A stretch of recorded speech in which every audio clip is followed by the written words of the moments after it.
जीव जागो जीव जागो मोरा चांद बोले। श्रीमद् भागवत महापुराण की जय। श्रीमद् भागवत दशम स्कंद 23वां अध्याय पढ़ेंगे आज। यज्ञकर्ता ब्राह्मणों की पत्नियों का उद्धार।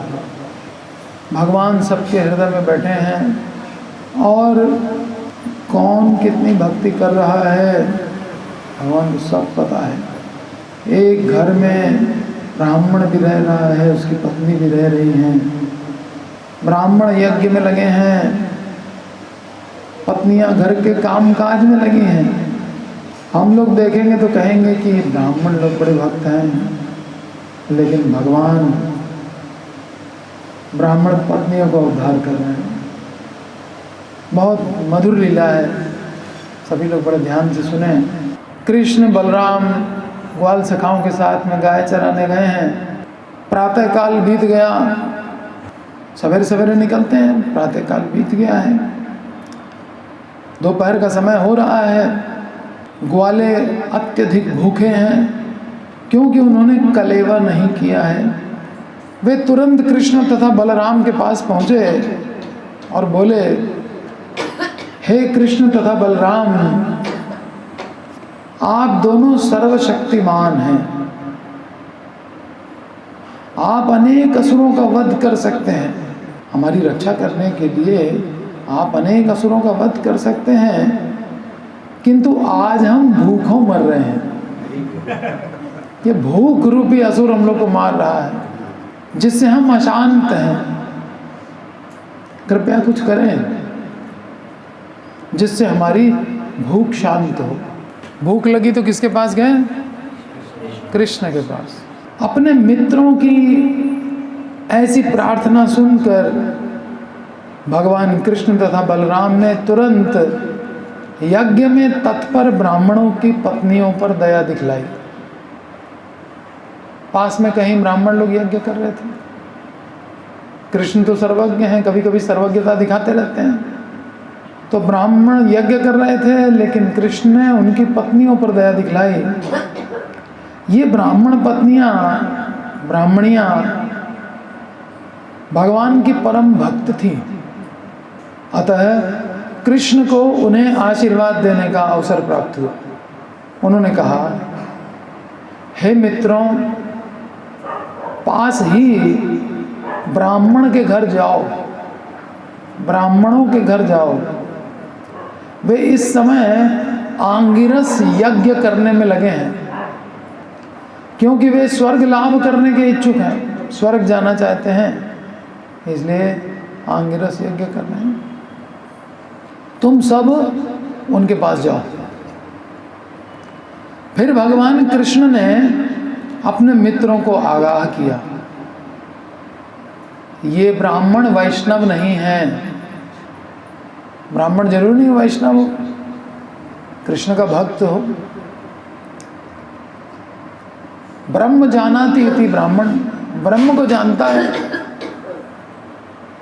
भगवान के शरीर से निकलने वाली जो कांति है उसको ब्रह्म ज्योति कहते हैं।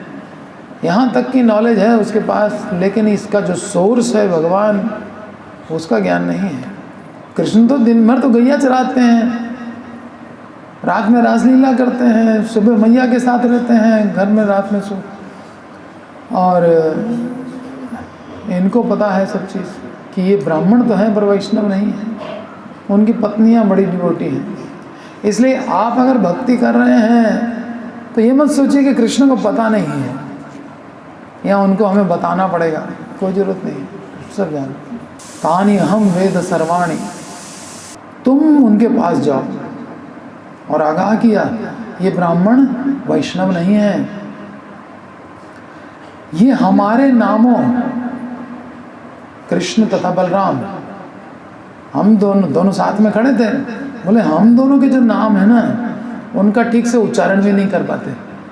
बड़े बड़े वेदों के मंत्र तो पढ़ लेते हैं, कृष्ण बलराम का ठीक से उच्चारण नहीं कर पाते। ठीक से उच्चारण माने प्रेम से कृष्ण भगवान के स्वरूप का नाम लेते ही स्वरूप स्मरण हो, उनके गुणों का स्मरण हो, उनकी लीलाओं का स्मरण हो, तब तो ठीक से नाम लिया। नहीं तो खाली जीभ चली, मैकेनिकल प्रोसेस, उससे क्या होगा। ये सब वैदिक स्तोत्रों के उच्चारण में व्यस्त हैं। तो वैदिक स्तोत्र तो बड़े कठिन कठिन संस्कृत में होते हैं, कृष्ण बलराम बोलने में क्या है, नहीं बोल पाते। यद्यपि वैदिक ज्ञान का उद्देश्य मेरी खोज करना है, वैदिक यज्ञों में लगे हैं, और वेदैश्च सर्वैः अहम एव वेद्यो, गीता में भगवान ने साफ कहा है कि वेदों के द्वारा मैं जानने योग्य हूँ, लेकिन मुझे नहीं जानते। वेदों का टारगेट ही मुझे जानना है, लेकिन ये यज्ञ करने में बिजी हो गए। यद्यपि वैदिक ज्ञान का उद्देश्य मेरी खोज करना है, किंतु चूंकि वे कृष्ण तथा बलराम के नामों से आकर्षित नहीं होते, अतः तुम लोग मेरा नाम लेकर उनसे कुछ मत मांगना। यह आगाह कर दिया भगवान ने। हमको ये लोग पहचानते ही नहीं है, मेरा नाम ठीक से नहीं ले पाते, मुझसे प्रेम नहीं करते हैं, तो मुझे मेरा नाम लेके मांगोगे तो कुछ मिलेगा नहीं। मेरा नाम लेके मत मांगना। श्रेयस्कर यह होगा, ठीक है बलराम का नाम ले सकते हो, मेरा तो बिल्कुल मत लेना। सामान्यतः दान किसको किया जाता है? दान उच्च श्रेणी के ब्राह्मणों को दिया जाता है, किंतु कृष्ण बलराम ब्राह्मण कुल में तो उत्पन्न थे नहीं कि दान मांगने जा रहे हैं। बलराम वसुदेव के पुत्र कहलाते थे, तो वसुदेव तो फिर भी ब्राह्मण के बाद नेक्स्ट होता है क्षत्रिय। और वृंदावन में कृष्ण नंद महाराज के पुत्र के नाम से विख्यात हैं, जो कि वैश्य थे। ब्राह्मण क्षत्रिय, ये तो तीसरे नंबर पे आ गया वैश्य। तो हम तो बिल्कुल ही क्वालिफाइड नहीं हैं। चलो बलराम के नाम से फिर भी कुछ दे दें, मेरे नाम से तो कुछ नहीं मिलने वाला। इनमें से कोई भी ब्राह्मण न था। अतः कृष्ण का विचार था कि यज्ञ करने में व्यस्त ब्राह्मण किसी क्षत्रिय या वैश्य को भिक्षा देने की परवाह नहीं करेंगे, नहीं देंगे कुछ भी। लेकिन वे बोले, फिर भी यदि तुम लोग बलराम का नाम लोगे तो मेरी तुलना में क्षत्रिय होने के नाते उन्हें वे दान दे सकते हैं, क्योंकि मैं तो वैश्य हूँ। भगवान से आज्ञा पाकर सारे बालक ब्राह्मणों के पास गए और कुछ भिक्षा मांगने लगे। वे उनके पास हाथ जोड़कर पहुंचे। देखिए कौन पहुंचा है मांगने के लिए? ब्रिजवासी प्रेमी भक्त। कितनी बड़ी पोस्ट है उनकी। ब्रिज के अंदर प्रवेश, पार्षद भगवान के, वो हाथ जोड़ करके मांग रहे हैं किसी से। वे उनके पास हाथ जोड़कर पहुंचे और उन्हें दंडवत प्रणाम करके बोले, हे भूसुरों, सुर माने देवता, भू माने पृथ्वी, पृथ्वी के देवता कहलाते हैं ब्राह्मण लोग। हे भूसुरों, कृपया हमारी बात सुनो। बलराम तथा कृष्ण का आदेश है। इनसे रहा नहीं गया, कृष्ण ने मना किया था लेकिन बोल दिए। ये वैष्णव कितने कृपालु होते हैं, उनसे हमारा नाम मत लेना, कृष्ण बलराम का। लेकिन नहीं, हरे कृष्णा कृष्णा कृष्णा हरे हरे, हरे राम राम राम हरे हरे। इसमें तो यही नाम है। राम माने बलराम और कृष्ण, और हरे का मतलब राधा रानी। तीन ही शब्द हैं, इन्हीं का रिपीटिशन है। तो राधा रानी, कृष्ण और बलराम, ये तो नाम हम लोग ले रहे हैं, बीच सड़क पे कीर्तन करते हैं। कौन क्वालिफाइड है, नॉट क्वालिफाइड, कोई मतलब ही नहीं रखते। भगवान ने मना किया लेकिन फिर भी लेते हैं। भगवान ने तो गीता में भी कहा है कि जो अश्रद्धालु है, जो ऐसा है वैसा है, उसको मत सुनाना, लेकिन सब सुनाते। वैष्णव जो है वो भगवान से भी ज़्यादा दयालु होता है। यहाँ देखने को मिल रहा है, भगवान मना कर रहे हैं, वैष्णव मान नहीं रहा। भगवान की बात। तो ब्रिजवासी हैं, वैसे ही कृष्ण को ऐंठ दिखाते हैं तो मानते नहीं उनकी बात। और फिर सखा है तो जरूरी है माने, फ्रेंडशिप में जरूरी है अपने आप फ्रेंड की बात मान ही लेते सारी, नहीं जरूरी है। तो आशा है कि आप उन दोनों को जानते होंगे। ग्वाल सखाओं ने कहा ब्राह्मणों से, हम आपका कल्याण चाहते हैं। वे इस समय पास ही गऊ चला रहे हैं और हम उनके साथ हैं। हम आपसे कुछ भोजन मांगने आए हैं, कुछ खाने के लिए कुछ दे दीजिए। यज्ञ का आयोजन हो रहा है, बड़ा प्रसाद साथ बना होगा, यज्ञ भी लगभग कंप्लीट है आपका, तो आप तो प्रसाद लेने में कोई प्रॉब्लम नहीं है, यज्ञ शिष्ट दे दीजिए। आप सभी ब्राह्मण हैं, जबकि कृष्ण क्या हैं, गीता में कह रहे हैं भोक्तारम यज्ञ तपसाम। अरे भोग नहीं भी लगा हो यज्ञ में तो भी कृष्ण आ गए हैं तो कृष्ण को दे देना चाहिए, वो तो भोक्ता है। भोक्तारम यज्ञ तपसाम सर्वलोक महेश्वरम। लेकिन ब्राह्मण क्या रिएक्ट कर रहे हैं, हम आपसे कुछ भोजन मांगने आए हैं, आप सभी ब्राह्मण हैं और धर्म के ज्ञाता हैं। यदि आप सोचते हैं कि हमें कुछ भिक्षा दे सकते हैं तो हमें कुछ भोजन दे दीजिए, जिसे हम कृष्ण तथा बलराम के संग खा सकें। आजकल लोग भिक्षा में अगर उनको कुछ दे दो खाने को तो मना कर देते हैं, नहीं पैसे दो, है ही नहीं, प्रसाद लो, प्रसाद लो, नहीं नहीं ये नहीं चाहिए, पैसे चाहिए। और कृष्ण बलराम के लिए ये क्या मांग रहे हैं, हमको भोजन दे दो बस। तो अगर आप कुछ भिक्षा दे सकते हैं तो हमें कुछ भोजन दे दीजिए, जिसे हम कृष्ण तथा बलराम के संग में खाएंगे। आप मानव समाज के सर्वाधिक प्रतिष्ठित ब्राह्मण हैं और आप सारे धार्मिक नियमों को जानने वाले हैं। यद्यपि ये लड़के ग्रामवासी थे, प्रभुपाद कह रहे हैं, यद्यपि ये लड़के ग्रामवासी थे और उनसे यह आशा नहीं की जाती थी कि वे धार्मिक अनुष्ठानों के वैदिक नियमों से परिचित होंगे। लड़के गैया चराने वाले क्या जाने वैदिक नियम क्या होते हैं। किंतु उन्होंने यह इंगित कर दिया कि कृष्ण तथा बलराम की संगति में रहने के कारण वे इन सारे नियमों को जानते थे। रहते किसके साथ हैं? A man is known by company he keeps। किसके साथ रहता है उससे पता चलता है कि आदमी कितना बड़ा है। खेलते हैं उनके साथ में।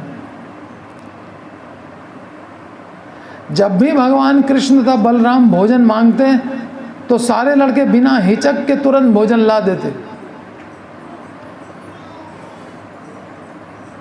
अरे ये तो कृष्ण बलराम के लिए मांग रहे थे। आज भी ब्रिज के अंदर ऐसा है कि आप जाकर के किसी का दरवाजा खटखटा दो, कह दो भूख लगी है कुछ दे दो, दे देंगे तुरंत। अचार रोटी दे देंगे, छाछ रोटी दे देंगे, कुछ ना कुछ दे देंगे। आप बेग खटके किसी का दरवाजा खटखटा के देख लीजिए, ये तो कृष्ण बलराम के लिए मांग रहे हैं। तो आज तक जब भी कृष्ण तथा बलराम भोजन मांगते तो लड़के बिना हिचक के तुरंत भोजन ला देते, क्योंकि भगवत गीता में उल्लेख है कि विष्णु को प्रसन्न करने के लिए ही यज्ञ करना चाहिए। बालकों ने आगे कहा, कृष्ण तथा बलराम के रूप में भगवान विष्णु खड़े हुए हैं। वो रिएक्ट नहीं कर रहे थे ब्राह्मण, तो इन्होंने थोड़ा ऐश्वर्य दिखाने की कोशिश की। विष्णु खुद खड़े हैं जिनके लिए यज्ञ कर रहे हो। आता है आपके पास जो भी भोजन हो हमें दे दें। उन्होंने ब्राह्मणों को यह भी बताया कि किस प्रकार भोजन स्वीकार किया जाता है। सामान्यतः वैष्णव या भगवान के शुद्ध भक्त किसी सामान्य यज्ञ में भाग नहीं लेते। वैष्णव लोग, भगवान के भक्त ऑर्डिनरी यज्ञों में भाग नहीं लेते, किंतु वे दीक्षा, पशु समथ और सौत्राम्न नामक उत्सवों से भली भांति परिचित होते हैं। तीन तरह का, एक दीक्षा यज्ञ होता है, एक पशु समथ यज्ञ होता है और एक होता है सौत्राम्य। तो इससे परिचित होते हैं। केवल दीक्षा लेने के बाद तथा पशु यज्ञोत्सव एवं सौत्रामणि या मद्यपान उत्सव से पहले भिक्षा लेने का विधान है कि ये यज्ञ 3 प्रकार के हैं, उससे पहले भिक्षा दी जा सकती है। बाकी जो यज्ञ होते हैं, अश्वमेध यज्ञ आदि जो हैं, उन सब में क्या होता है, राजसूय यज्ञ, उसमें यज्ञ पूरा कंप्लीट हो जाएगा तब भिक्षा दी जाएगी। अतः बालकों ने कहा, हम आपके उत्सव से इस समय भिक्षा ले सकते हैं, क्योंकि अब इसका निषेध नहीं रह गया है, यज्ञ कल कंप्लीट हो चुका आपका, अतः आप हमें भोजन दे सकते हैं। यद्यपि भगवान कृष्ण तथा बलराम के साथ ही सामान्य ग्वाले थे, तो भी वे वैदिक यज्ञ अनुष्ठानों में उच्च वर्गीय ब्राह्मणों के ऊपर की धाक रखते थे। किंतु स्मार्त ब्राह्मण जो कोरे याज्ञिक थे, भगवान के दिव्य भक्तों के आदेश को समझने में असमर्थ थे। भगवान के दिव्य भक्त आए हैं, उनका आदेश समझ ही नहीं पाए।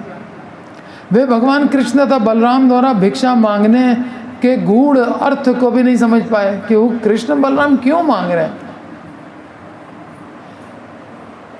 लक्ष्मी जिसकी दासी हो, वो व्यक्ति किसी से कुछ मांगेगा क्यों?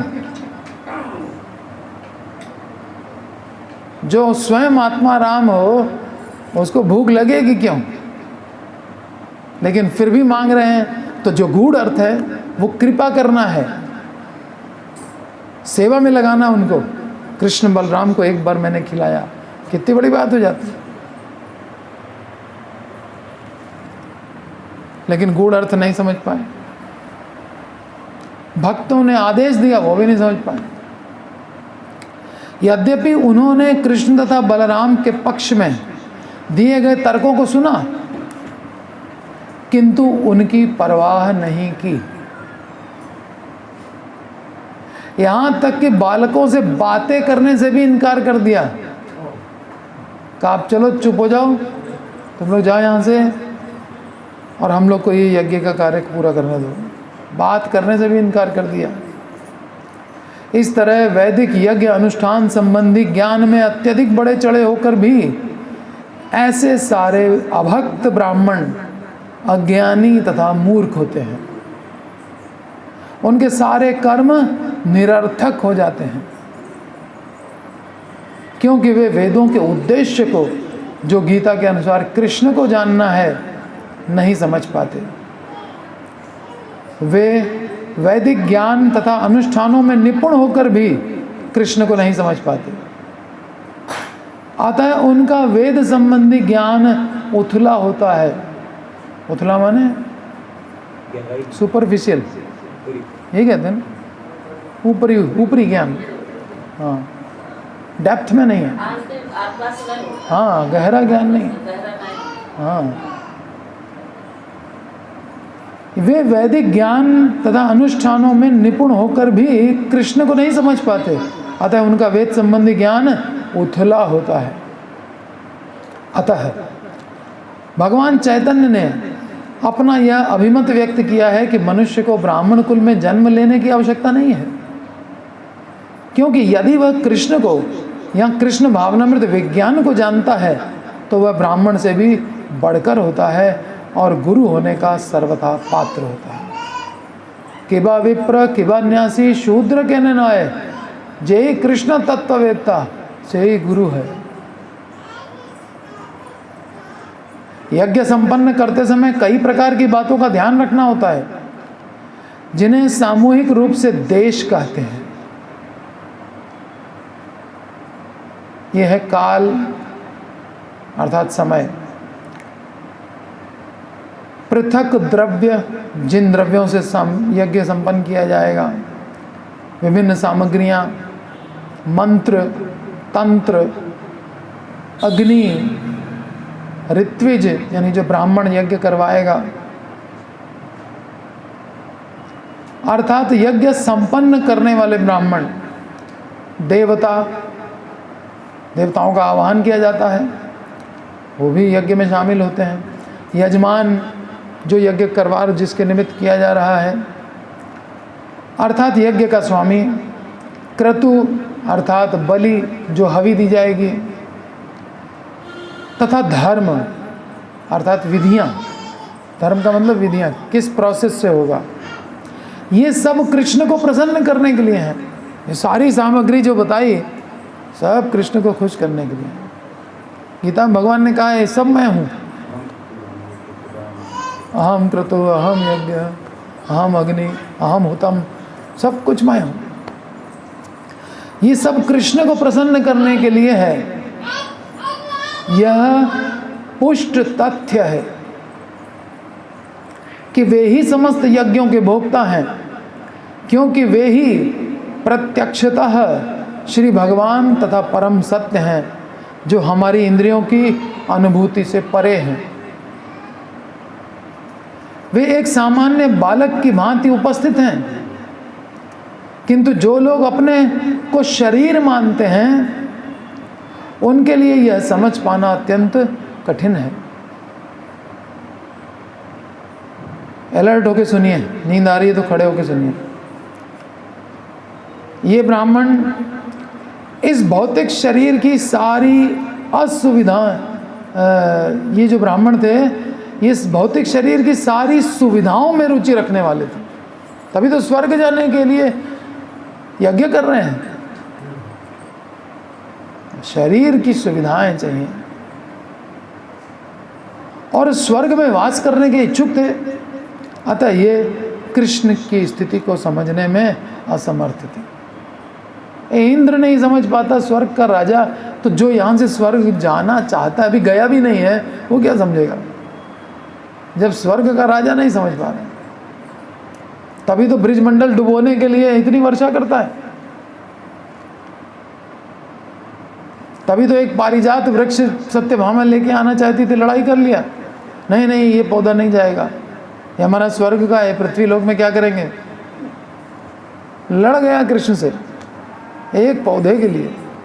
तो स्वर्ग में अब सोचो क्या स्टैंडर्ड है स्वर्ग का, कृष्ण को जान ही नहीं पाते लोग, बार बार भूल जाते हैं। जब कृष्ण गर्भ में आए, स्तुति करने आया था इंद्र, अब बाद में भूल गया और पूजा नहीं की 1 साल, तो डुबो देंगे, मार देंगे, सारी गऊएं नष्ट कर देंगे।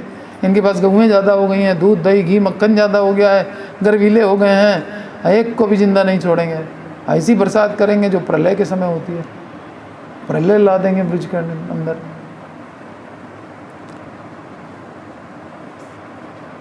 जब बालकों ने देखा कि ये ब्राह्मण उनसे बोल तक नहीं रहे हैं,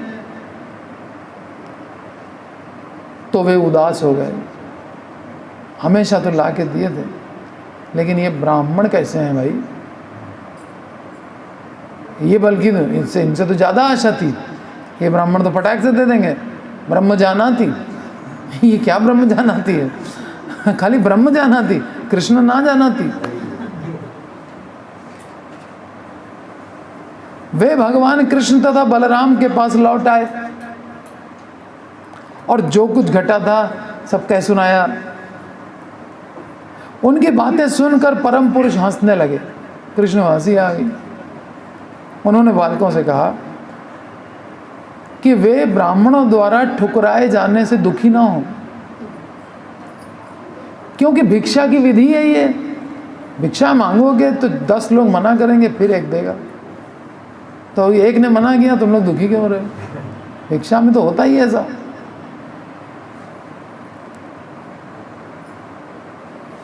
दिस इज पार्ट ऑफ भिक्षा। उन्होंने सांत्वना दी कि संग्रह करते समय या भिक्षा मांगते समय कभी यह नहीं सोचना चाहिए कि सर्वत्र सफलता मिलेगी। नहीं मिलेगी सक्सेस सब जगह। एक शिक्षा तो अपने सखाओं को दे रहे हैं, हम लोग को भी दे रहे हैं कि तुम संग्रह करना चाहते हो। संग्रह क्या? धन का संग्रह करना चाहते हैं, विद्या लेना चाहते हैं, तो संग्रह ही तो है, वो भी एक प्रकार का भौतिक वस्तु का संग्रह है, जड़ विद्या। तो हमेशा सफलता ही मिलेगी, कोई ज़रूरी है? उसके विपरीत भी मिल सकता है। तो जो विपरीत के लिए तैयार नहीं होते हैं वो बहुत डिस्टर्ब हो जाते हैं, यहाँ तक कि सुसाइड कर डालते हैं लड़के। तो ये हमेशा ध्यान रखना चाहिए कि अपोजिट भी मिल सकता है, तो टेंशन लेने की ज़रूरत नहीं है। हो सकता है कुछ स्थानों में सफलता हाथ लगे, अतः निराश होने की कोई बात नहीं। भगवान कृष्ण ने उन बालकों से कहा कि पुनः जाओ, एक बार नहीं मिला तो तुम लौट के चले आए हो, फिर जाओ, भूख तो लगी है ना भूख का असुर तुमको तंग कर रहा है, तो फिर जाओ।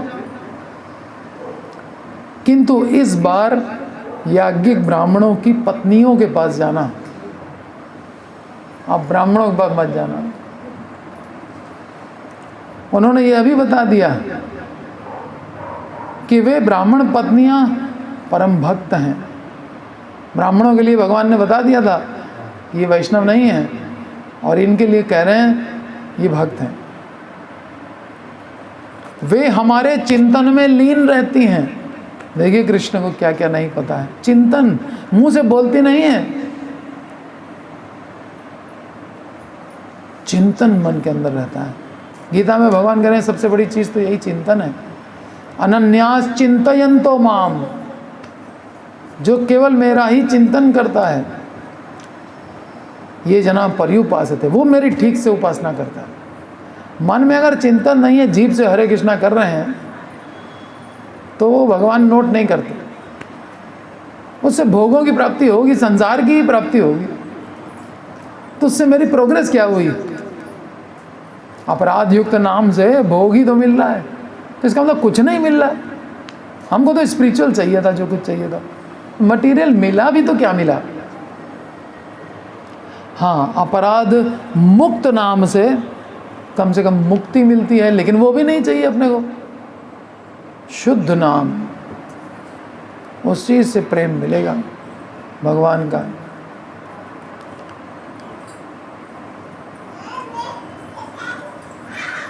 तो चिंतन हमेशा ध्यान रखिए, भक्ति मन को करनी है, और मन का काम है चिंतन।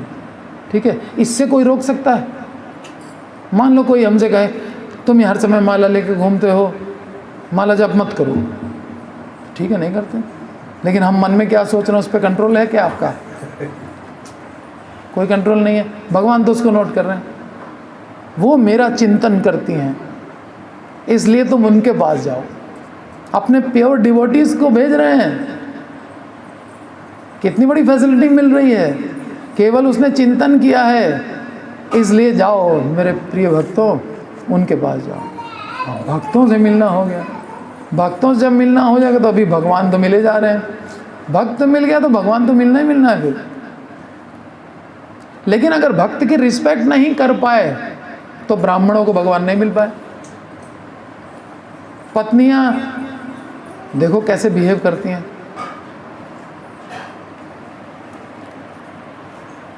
ब्राह्मण पत्नियां भक्त हैं, वे हमारे चिंतन में लीन रहती हैं। अब कोई व्यक्ति किसी का चिंतन करता है, अभी आप क्या चिंतन करते हो कोई बता सकता है? कोई नहीं बता सकता, केवल एक जना बता सकता है, कृष्ण। आप क्या चिंतन कर रहे हैं?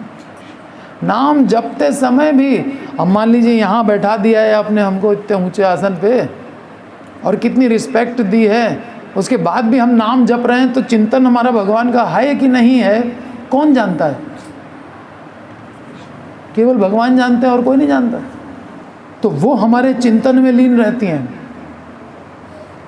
ये पावर किसी के पास नहीं है कि वो ये जान सके कि चिंतन क्या कर रहा है कोई। कृष्ण हृदय में बैठे हैं। आता है चाहे जितना क्लोज रिलेशन हो, माता पुत्र का चिंतन नहीं समझ सकती, पुत्र माता का नहीं समझ सकता, पति पत्नी का नहीं समझ सकता। बिल्कुल गले लगा करके बैठे हो तब भी एक दूसरे का चिंतन नहीं जानते, क्या है, कौन क्या सोच रहा है। कृष्ण जानते हैं, कभी मिले नहीं हैं उन ब्राह्मण पत्नियों से, लेकिन वो मेरा चिंतन करती हैं। आता है तुम लोग मेरा तथा बलराम का लेकर उनसे नाम लेकर उनसे भोजन मांगना। वहां मना किया था मेरा नाम मत लेना, तो कुछ नहीं मिलेगा। यही हुआ। सब अंतर्यामी भगवान सब जानते हैं, मेरा नाम ले लोगे कुछ नहीं होगा। उनके अंदर रिस्पेक्ट ही नहीं है मेरे लिए। तो रिस्पेक्ट तो अंदर की चीज़ होती है, और भगवान जानते हैं कि रिस्पेक्ट नहीं करता। कौन करता है कौन नहीं करता है कृष्ण को सब पता। यही चीज़ तो भक्तों को बहुत कॉन्फिडेंस देती है, बहुत उत्साह देती है कि कृष्ण को तो पता है ना। मन साफ तेरा है कि नहीं पूछ ले दिल से, फिर जो भी तेरे दिल में है तू कर ले खुशी से। फिर जो मर्जी है वो करो। भक्ति अनंत प्रकार की होती है। रूप गोस्वामी ने कहा है, ये न केन प्रकार मन कृष्ण निवेशित, किसी भी प्रकार से मन कृष्ण में लगा दो बस। नहीं तो रूप गोस्वामी ये न केन प्रकार कहते। अगर प्रकार लिमिटेड होते तो लिस्ट बना देते उठा के। 64 नाम अपराध होते हैं, कृष्ण के 64 गुण हैं, ये हैं 32 प्रकार के मंदिर के अंदर जाने के अपराध होते हैं। सबकी तो लिस्ट भक्ति रसामृत सिंधु में बना दी। और भक्ति कितने प्रकार वो भी बता देते। ये न कहने प्रकार कहने की जरूरत क्या थी।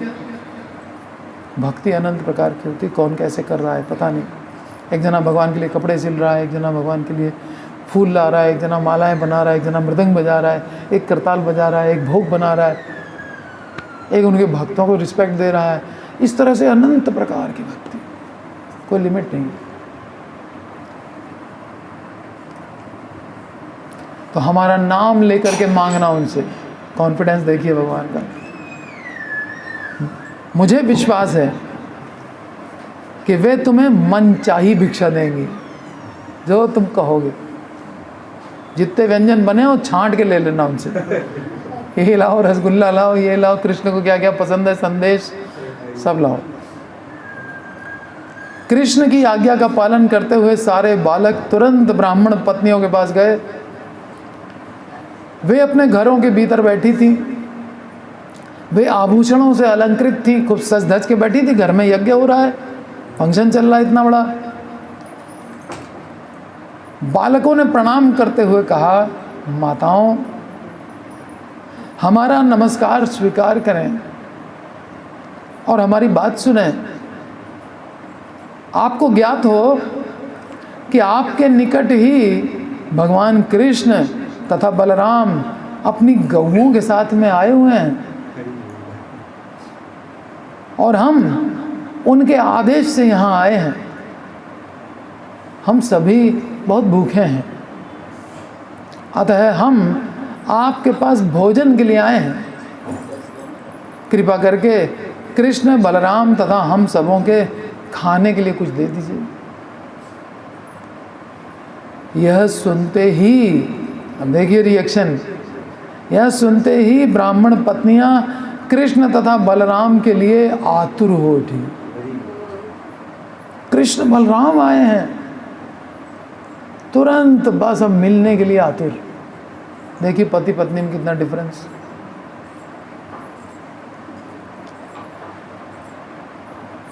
ज्यादा पढ़ लिख जाने से क्या लाभ हुआ। खूब वैदिक ज्ञान में यज्ञ कर रहे हो, पत्नी आगे निकल गई भक्ति में। यह सुनते ही ब्राह्मण पत्नियां कृष्ण तथा बलराम के लिए आतुर हो उठी। यह अविलंब प्रतिक्रिया स्वतः हुई, किसी की सिखाई पढ़ाई नहीं है। स्वतः ही ऑटोमेटिकली उनका मन अट्रैक्ट हो गया कृष्ण की तरफ, और फिर इतना पास आ गए हैं। उन्हें कृष्ण तथा बलराम की महत्ता बताने की आवश्यकता नहीं पड़ी। वहां तो बताना पड़ा कि विष्णु हैं कृष्ण बलराम, तब भी नहीं सुनी बात। यहाँ कुछ नहीं बताना पड़ा, कृष्ण बलराम आए बस उतावली हो गई। अपितु कृष्ण तथा बलराम का नाम सुनते ही उन्हें देखने के लिए बेचैन हो गई। कृष्ण का निरंतर चिंतन करते रहने से वे सबसे बड़ा ध्यान कर रही थी। क्या कर रही थी वो? निरंतर अनन्यास चिंतयन्तो मां। बस ये है, निरंतर सततम कीर्तयन्तो माम, सतत मन के अंदर कीर्तन चल ही रहा है उनका। ये बहुत बड़ी क्वालिफिकेशन, ये सबसे बड़ी क्वालिफिकेशन। हर समय भगवान का चिंतन हो, तो वो सबसे बड़ा ध्यान कर रही थी। आजकल तो पता नहीं क्या क्या ध्यान बताते हैं, श्वास पर ध्यान लगाओ, विपरचना, बिंदी पर ध्यान लगाओ, राजयोग, ब्रह्मा कुमारी, क्या क्या ध्यान बता रहे हैं। और ध्यान ये होता है, कृष्ण पर ध्यान करती थी वो। सबसे बड़ा ध्यान है कृष्ण पर ध्यान लगाना। अतः सारी ब्राह्मण पत्नियां विभिन्न पात्रों में उत्तम उत्तम व्यंजन भरने लगी। कहना था बस खाली एक बार, कृष्ण बलराम आए हैं, भूखे हैं बस, और पास ही गैया चरा रहे हैं। व्यंजन भरना शुरू हो गया। पतियों से पूछना कुछ नहीं, भोग लग गया कि नहीं, यज्ञ कंप्लीट हुआ कि नहीं हुआ, कुछ नहीं, बस उठाया और भरना शुरू। और उत्तम उत्तम व्यंजन पहले, ब्राह्मणों को मिले ना मिले उनसे कोई मतलब नहीं।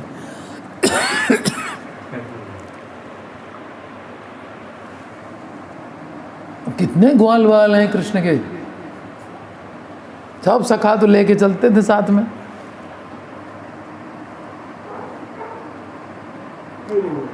यज्ञ संपन्न होने के कारण सारा भोजन अत्यंत स्वादिष्ट था। ये तो चांस की बात है कि यज्ञ पूरा हो चुका था, तो अब प्रसाद तो बहुत स्वादिष्ट होता ही है। यज्ञ संपन्न होने के कारण सारा भोजन अत्यंत स्वादिष्ट था। भोजन ले लेने के बाद वे अपने प्रिय पात्र कृष्ण के पास जाने के लिए उसी तरह तैयार होने लगीं और दौड़ने लगीं जैसे नदियां समुद्र की ओर भागती। कोई रोक पाता है? गंगा नदी चली हिमालय से तो अब उसको कोई रोक के दिखा दे। पहाड़ भी बीच में आ जाए तो साइड से जगह बना के निकल के समुद्र में पहुंच जाए।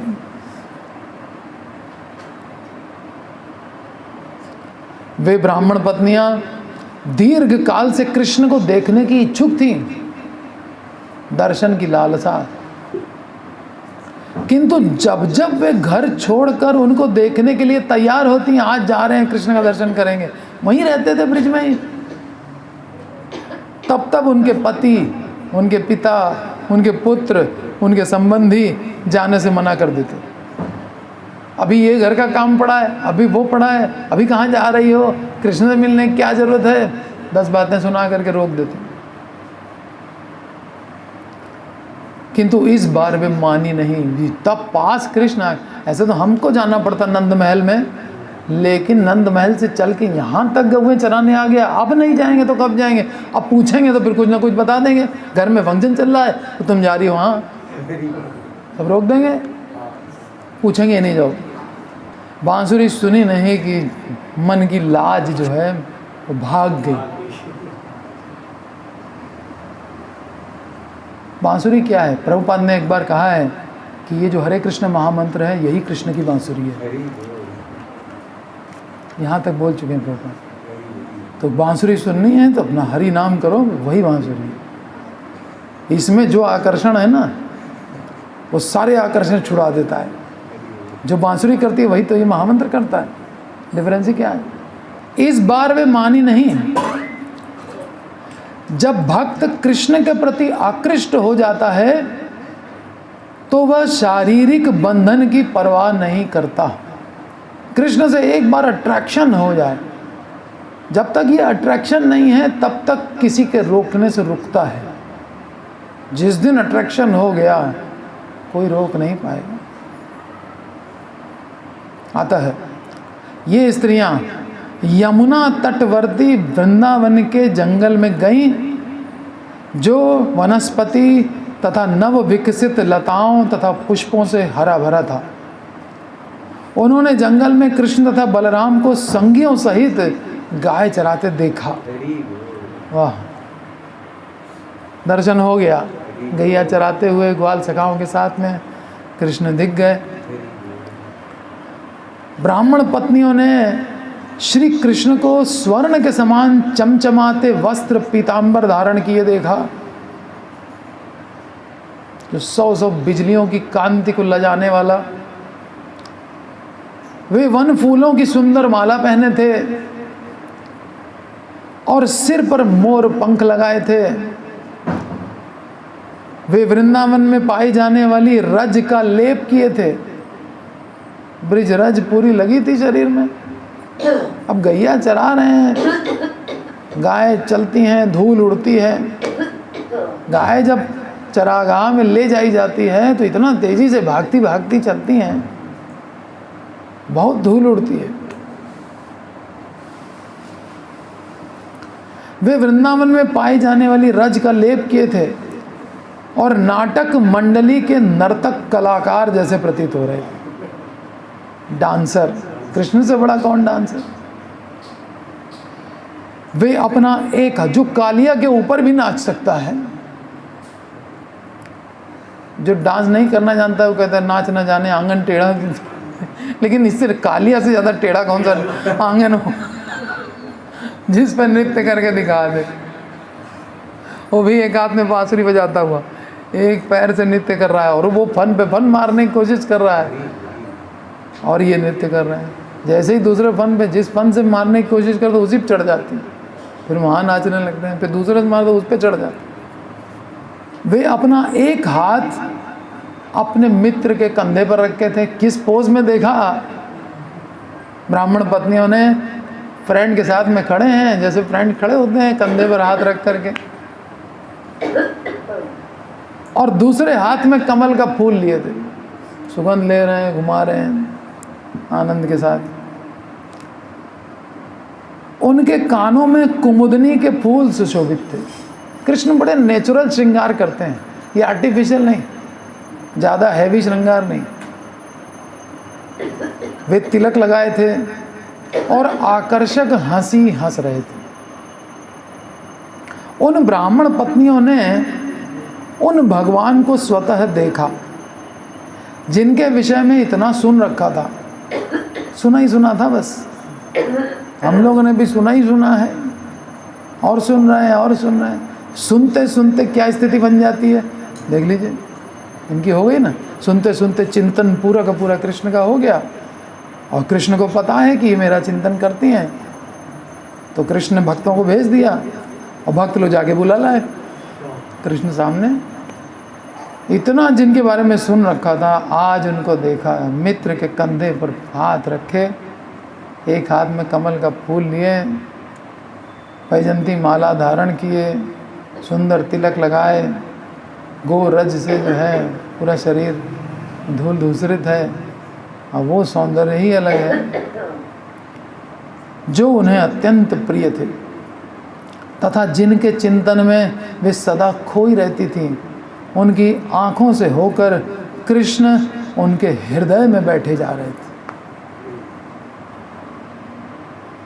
उन्होंने जी भरकर कृष्ण का आलिंगन किया।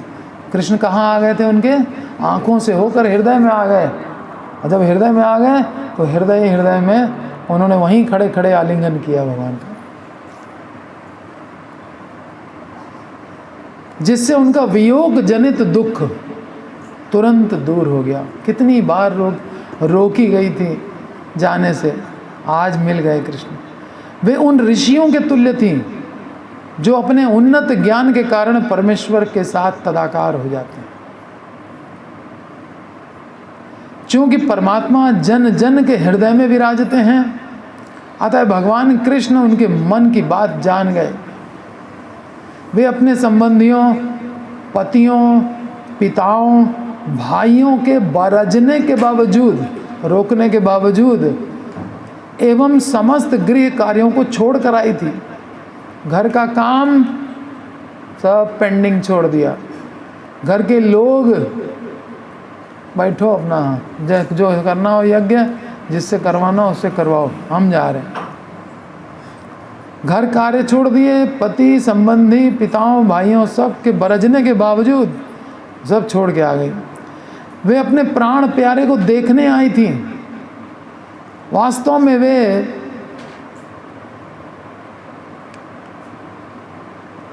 भगवत गीता में कृष्ण द्वारा दिए गए इस उपदेश का पालन कर रही थी कि मनुष्यों को चाहिए कि सारे कर्म तथा धर्म त्याग कर उनकी शरण में जाए। सर्वधर्मान परित्यज्य माम एकम शरणम व्रज। ये जो भगवान का गीता में 18वें अध्याय का 66वें श्लोक में जो आदेश है उसका पालन कर रही थी। सब धर्म छोड़ के आ गई। कृष्ण ने कहा है इन ब्राह्मण पत्नियों ने भगवत गीता के इस उपदेश का अक्षरशः पालन किया। अतः उन्होंने हंसते हुए उनसे कहना प्रारंभ किया।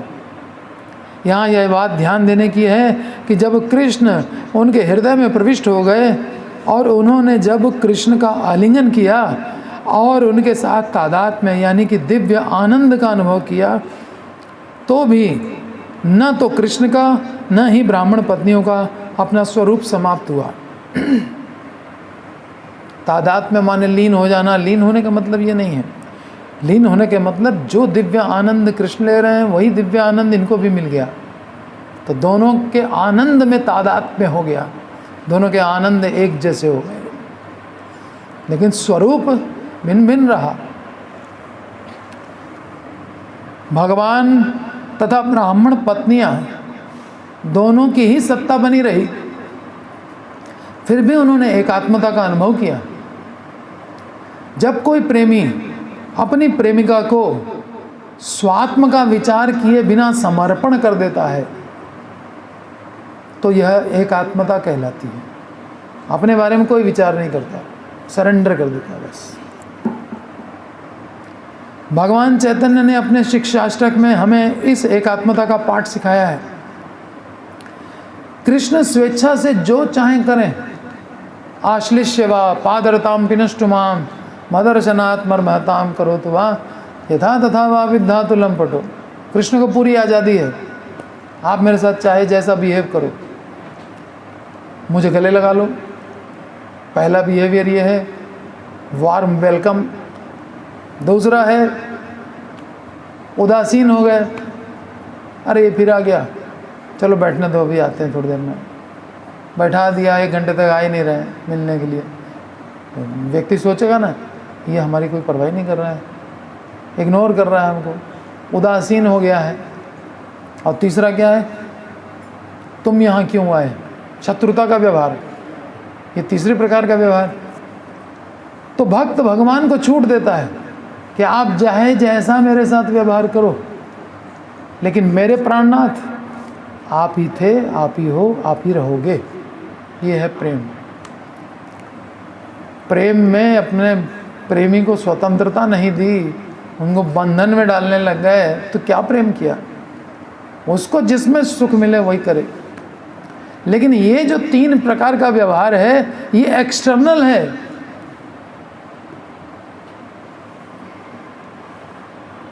सांसारिक प्रेम कैसा है, सामने वाले पर डिपेंड करता है। आप हमसे बहुत प्रेम करते हो, हम भी आपसे बहुत प्रेम करेंगे। आपने हमसे प्रेम करना कम कर दिया, हमारा भी कम हो गया। आपने प्रेम करना बंद कर दिया तो सामने वाले ने भी बंद कर दिया। आपने उल्टा काम कर दिया, शत्रुता कर ली, तो वो भी शत्रुता कर लेगा। उदासीन हुए, 3 बार उसने कॉल किया, आपने कॉल अटेंड नहीं की, ये कॉल नहीं अटेंड करता तो हम क्यों करें, तुरंत रिएक्शन होता है। इसको कहते हैं व्यापार। संसार में जो हमारा प्रेम दूसरे पर निर्भर हो जाता है, ये प्रेम नहीं है वास्तव में, ये व्यापार है। तुम करो तो हम करेंगे, नहीं करो तो नहीं करेंगे। हमने 100 रुपये दिए, दुकानदार 100 का सामान देगा, 200 का नहीं देगा। ऐसे ही आपने जितना प्रेम किया हम उतना ही करेंगे। ये तो बिजनेस हुआ ना। लेकिन भगवान के यहाँ बिजनेस नहीं है। पूतना आई विष पिलाने के लिए, कृष्ण ने गोलोक दे दिया। क्या ये बिजनेस है? ये है प्रेम। विष पिलाने वाले को गोलोक, अपने घर में स्थान दे दिया। यहाँ ऋषि मुनि जब कर मर रहे हैं, उनको नहीं मिल रहा, और पूतना को दे दिया। कैसा अद्भुत व्यवहार है। लेकिन जो उनके कांटेक्ट में आएगा वो धाम में जाएगा,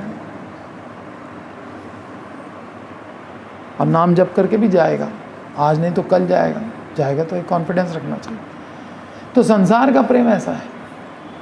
संसार में एक तो होता है स्वार्थ। स्वार्थ का मतलब हम आपसे केवल चाहते ही हैं, आप मेरे लिए करते रहो करते रहो करते रहो करते रहो। ये तो स्वार्थ हुआ, बदले में हम कुछ कर ही नहीं रहे। जो समझदार लोग होते हैं वो व्यापार करते हैं, तुमने किया हम भी करेंगे। हम उसकी शादी में नहीं जाएंगे तो हमारी बच्चे की शादी में कौन आएगा, इसलिए जा रहे हैं, व्यवहार दे रहे हैं, ये कर रहे हैं, वो कर रहे हैं, व्यवहार निभाते फिर रहे हैं। क्योंकि वो प्रेम तो करता नहीं है, तो हमको भी पता है वो व्यापार कर रहा है, तो हम भी व्यापार ही करें उसके साथ। ये चलता रहता है। लोग तो नोट करते हैं, इसने शादी में 501 रुपये दिए थे। आपके यहाँ पता नहीं करते हैं नहीं करते हैं। हमने तो देखा, हम शादी में लोग नोट, इसने इतना दिया, इसने इतना दिया, तो फिर उसके बाद उसको अगली बार जब उसके यहाँ विवाह होगा तो वो भी उसको वैसे ही देंगे, रिकॉर्ड मेंटेन कर। और तीसरा होता है प्रेम। एक स्वार्थ, एक व्यापार, और एक होता है प्रेम। प्रेम इस बात पर डिपेंड नहीं करता कि वो क्या कर रहा है, ठीक है। आप जितना प्रेम करोगे भगवान उतना करेंगे, इस बात की गारंटी है। ये यथा माम प्रपद्यन्ते तांस तथैव भजामि अहम। ये आप विश्वास, कृष्ण हमसे प्यार करते हैं कि नहीं करते हैं? आप अपने को देखो, हम अगर करते हैं तो वो भी करेंगे, उनको करना पड़ेगा। उन्होंने वचन दिया है गीता में कि तुम जितना 10% मुझसे प्यार करते हो, 90% माता पिता से करते हो, तो 10% हमसे भी प्रेम लो। लेकिन संसार में आप प्रेम करो तो वो धोखा भी दे सकता है, हो सकता है वो 1% भी ना करता हो, आप तो 100% कर रहे हो और वो कुछ नहीं कर रहा है। लेकिन भगवान के साथ ये गारंटी है, वो हमसे प्यार करते हैं। क्यों? तुमको कैसे मालूम? क्योंकि हम करते हैं, उनको करना पड़ेगा, कहाँ जाएंगे? वो तो सच बोलते हैं ना, सत्यव्रतम त्रिसत्यम, तीनों काल में सत्य है। वो किसी काल में पलट नहीं जाएंगे, उनको करना पड़ेगा। ये डिफरेंस है। तो भगवान से प्रेम करने में लाभ है। तो भगवान तथा ब्राह्मण पत्नी दोनों की सत्ता बनी रही, फिर भी उन्होंने एकात्मता का अनुभव किया।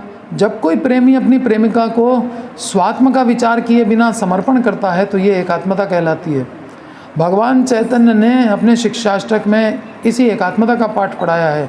कृष्ण स्वेच्छा से चाहे जैसा भी व्यवहार करें। तो वो तो, हम तो सेवा कर रहे हैं और उन्होंने हमको पैर की ठोकर मार दी। हम उनके पैर दबा रहे थे, उन्होंने लात मार दी। तो इसकी भी हम परमिशन दे रहे हैं उनको, चाहे तुम ये करो। वो हम जानते हैं कि ये एक्टिंग कर रहे हैं,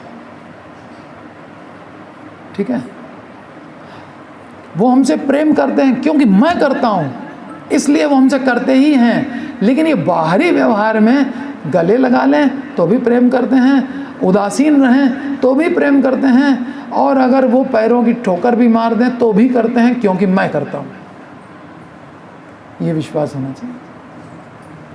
संसार में ये विश्वास कभी डेवलप नहीं हो पाएगा, क्योंकि मैं करता हूं इसलिए वो भी करेगा, कुछ जरूरी है।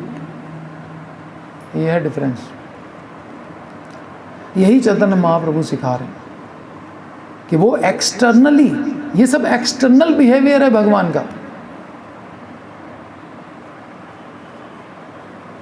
पांडवों के साथ हैं कृष्ण। पांडवों को 13 साल का वनवास हो गया, 12 साल का वनवास और अज्ञातवास। जुए में हार गए धर्मराज, जहर दिया जा रहा है, लाक्षागृह में जलाने की कोशिश की जा रही है। ये कृष्ण उनके साथ हैं तो हो रहा है। नहीं, ये हमसे प्यार करता है। एक्सटर्नली चाहे अभी इग्नोर कर रहा है, एक्टिंग कर रहा है इग्नोर करने की, भाई हम कुछ नहीं कर सकते, लेकिन चूंकि हम करते हैं इसलिए वो भी करता है। इसलिए पांडवों ने कभी शिकायत ही नहीं की। कहीं किसी बुक में, महाभारत हो चाहे भागवत हो, कहीं पर पांडवों ने कोई कंप्लेंट नहीं की कि कृष्ण हमारे साथ ऐसा क्यों हो रहा है जबकि तुम हमारे साथ हो। नेवर। उनको कॉन्फिडेंस है कि प्यार तो करता है, एक्सटर्नली एक्टिंग में चाहे कुछ करे।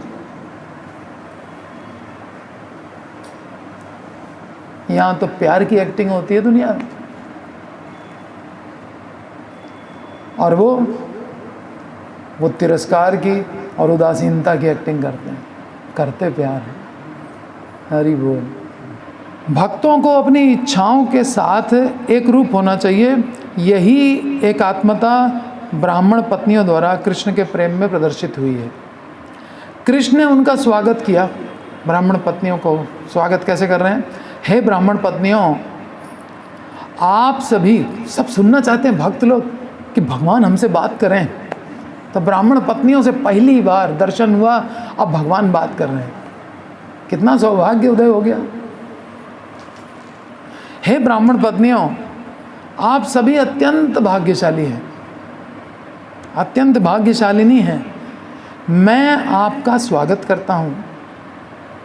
कृपया बताएं कि आपकी क्या सेवा करूं। बहुत मीठा बोलते हैं भगवान,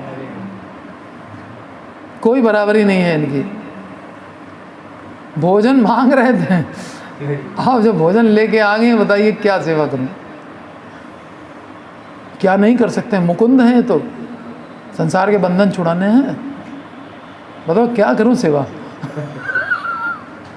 सब करने के तैयार, बस हमें सरेंडर करना होता है, बाकी सब भगवान करते हैं। अहम तो सर्व पापेभ्यो मोक्षयिष्यामि, मैं तुम्हें सब पापों से मुक्त कर दूंगा, मैं तुम्हारा योगक्षेम वहन करूंगा, मैं तुम्हें बुद्धि योग दे दूंगा।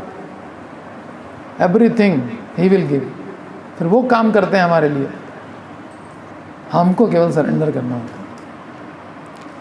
अब इन्होंने तो सरेंडर कर ही दिया, सर्वधर्मान परित्यज्य करके। तो आप कह रहे हैं बताइए क्या सेवा कर।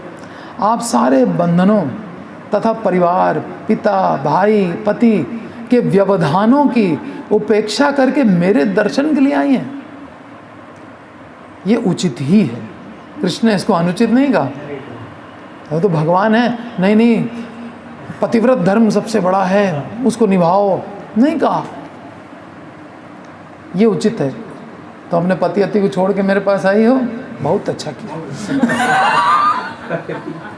ये है कृष्ण।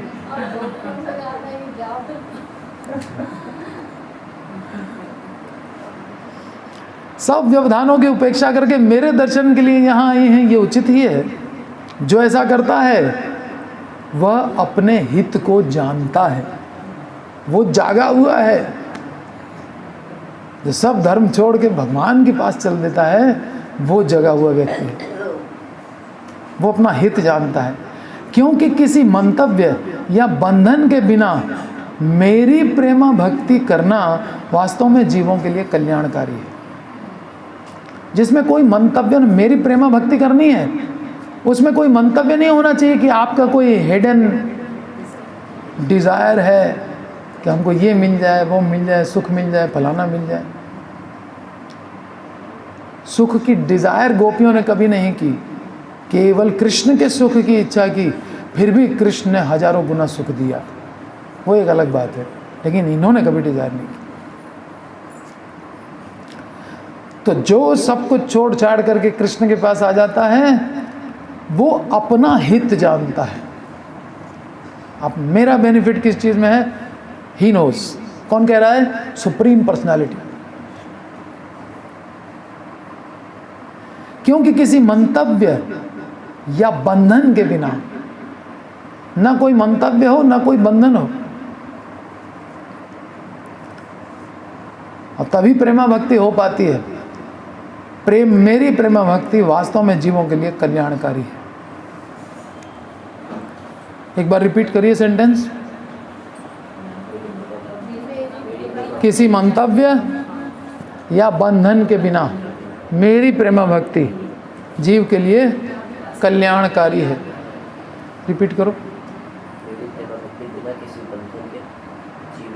और बिना किसी मंतव्य के, मंतव्य माने मन में कोई डिजायर हो, कोई डिजायर नहीं, बस केवल कृष्ण को सुख मिल जाए, अपने लिए कोई डिजायर नहीं,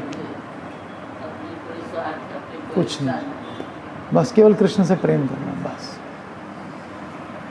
प्रेम का मतलब जिससे हम प्रेम करते हैं उसको सुख मिले। हमको कुछ भी हो, हम चाहे नरक में जाएं, उसको सुख मिलना चाहिए। हम वैकुंठ में रहें, ये डिजायर भी नहीं। भुक्ति ना दे, मुक्ति ना दे, वैकुंठ ना दे, कुछ मत दो, तुम सुखी हो जाओ, वो हमको बताओ क्या करना है। तुम भोजन चाह रहे हो, भोजन से सुखी हो गए, थाल सजा के चल दी, सब कुछ छोड़ के। क्या होगा नहीं होगा, फिर वापस घर भी तो जाना है, फिर पति लोग क्या कहेंगे, पिता लोग क्या कहेंगे, भाई लोग क्या कहेंगे, फेस करना पड़ेगा ना लौट के, कोई परवाह नहीं। तो कृष्ण कह रहे हैं ऐसा व्यक्ति अपना हित जानता है। श्री कृष्ण यहां इसकी पुष्टि करते हैं कि भगवान के प्रति समर्पण ही बद्ध जीव की सिद्ध अवस्था है। सिद्ध भक्त माने जिसने फुल सरेंडर कर दिया। जिसने सरेंडर नहीं किया है अभी साधक है, सिद्ध नहीं हुआ है। ठीक है, सिद्ध माने परफेक्ट।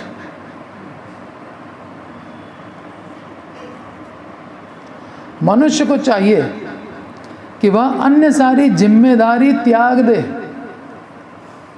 बद्ध जीव के लिए भगवान के प्रति पूर्ण समर्पण अत्यंत शुभ है, मंगलकारी है, क्योंकि परमेश्वर ही प्रेम के परम लक्ष्य है।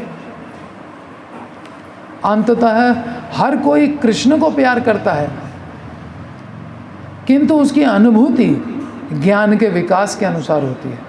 कर रहा है कृष्ण को ही प्यार, क्या चाहता है, आनंद चाहता है। आनंद तो कृष्ण ही है, आनंद तो और कहीं है ही नहीं, इसका मतलब वो कृष्ण को ही चाह रहा है। लेकिन जब ज्ञान का विकास होता है तब समझ पाता है, वह यह जान लेता है कि वह स्वयं आत्मा है और आत्मा परमेश्वर का अंश है। अतः परमेश्वर ही प्रेम के चरम लक्ष्य हैं। मनुष्य को चाहिए कि उन्हीं की शरण ग्रहण करे। यह शरणागति बद्ध जीव के लिए शुभ मानी जाती है।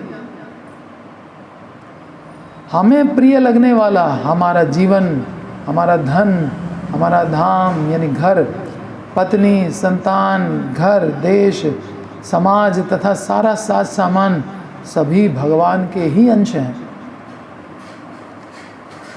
ये सब किस चीज़ का बना है? धन, मकान, सब पृथ्वी, जल, अग्नि, वायु, आकाश, ये 5 ही तत्वों से तो बना है। चाहे सोना हो, चांदी हो, मकान हो, सीमेंट, बालू, मोरंग, सरिया, सब इन्हीं 5 चीज़ों से बना है। तो सब भगवान का ही अंश है। वे प्रेम के केंद्र बिंदु हैं, सेंट्रल पॉइंट ऑफ लव। वे अपने आप का विभिन्न परिस्थितियों के अनुसार यथा शारीरिक, मानसिक और आध्यात्मिक विस्तार करके हमें सारा आनंद प्रदान करते हैं। कृष्ण ने कहा, हे ब्राह्मण पत्नियों, अब आप अपने घर जाएं। वो प्रसाद लाई, सब रख दिया। कृष्ण ने कहा, बताइए क्या सेवा करें? आप लोग बहुत भाग्यशाली हैं, आप लोगों ने पतियों को छोड़ दिया हमारे लिए और सब कुछ आपने त्याग कर दिया, बहुत भाग्यशाली हैं आप लोग। मेरी भक्ति ही सिद्धावस्था है। अब आप लोग घर जाइए। घर भेज रहे हैं वापस। आप अपने को यज्ञ कर्म में लगाएं, वो चल रहा है ना घर में, करो जाके। अपने पतियों के साथ गृहस्थी की सेवा में लग जाएं, जिससे आपके पति आपसे प्रसन्न हो और उन्होंने जो यज्ञ प्रारंभ कर रखा है वह समुचित रीति से संपन्न हो सके। आखिर आपके पति गृहस्थ हैं और आपके बिना वे अपने निर्धारित कार्यों को कैसे पूरा कर सकते हैं? उन ब्राह्मण पत्नियों ने उत्तर दिया, हे स्वामी, इस तरह का आदेश आपको शोभा नहीं देता।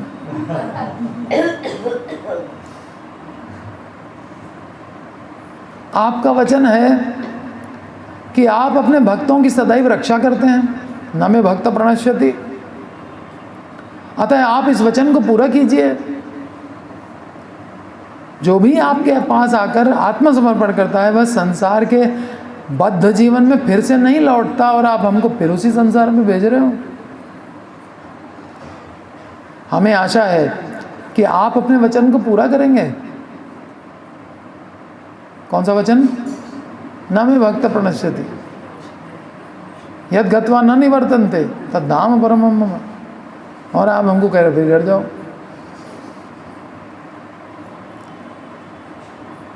हमने आपके उन चरण कमलों में आत्मसमर्पण किया है, हमने आपके उन चरण कमलों में आत्मसमर्पण किया है जो तुलसी दल से आवृत हैं, जिसके चारों ओर तुलसी तुलसी लगी रहती है। और कोई चरण है क्या किसी के जिसके चारों ओर तुलसी चिपकी हो?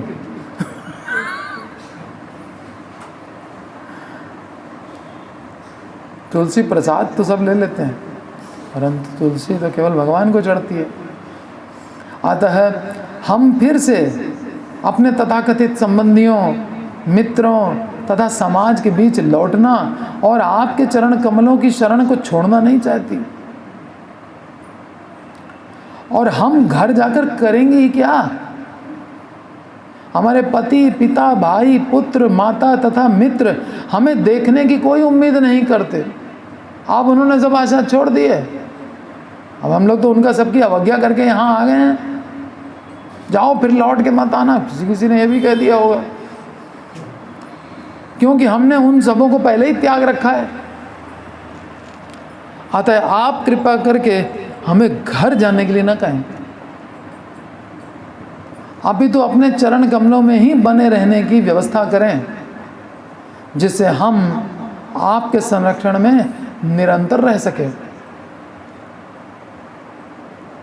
देखिए वार्तालाप कितना मधुर है।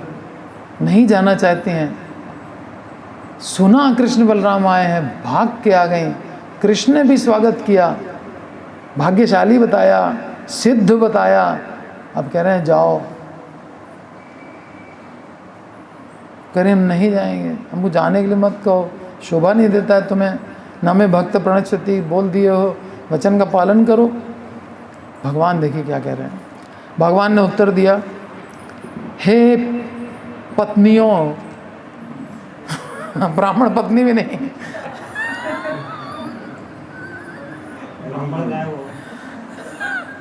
हे पत्नियों, जो आगे स्त्री समर्पण कर दे रही है, हे पत्नियों, आप आश्वस्त रहें कि घर लौटने पर तो आपके पति आपकी उपेक्षा नहीं करेंगे, भूल जाएंगे रात की घटना, क्या हुआ था नहीं हुआ था। जाओ तो सही घर। मत्त है स्मृति ज्ञानम अपौनम च, ये मेमोरी मैं देता हूँ, अब भुलाने का काम भी मैं करता हूँ। मैं भुला दूंगा, पिछली मेमोरी सब डिलीट कर दूंगा, ये 24 घंटे वाली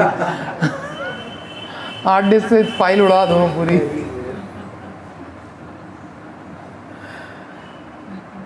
आपके पति आपकी उपेक्षा नहीं करेंगे और न आपके भाई, पुत्र, पिता आपको ग्रहण करने से मुकरेंगे। चिंता ही मत करो, क्योंकि आप सब मेरी शुद्ध भक्त हैं।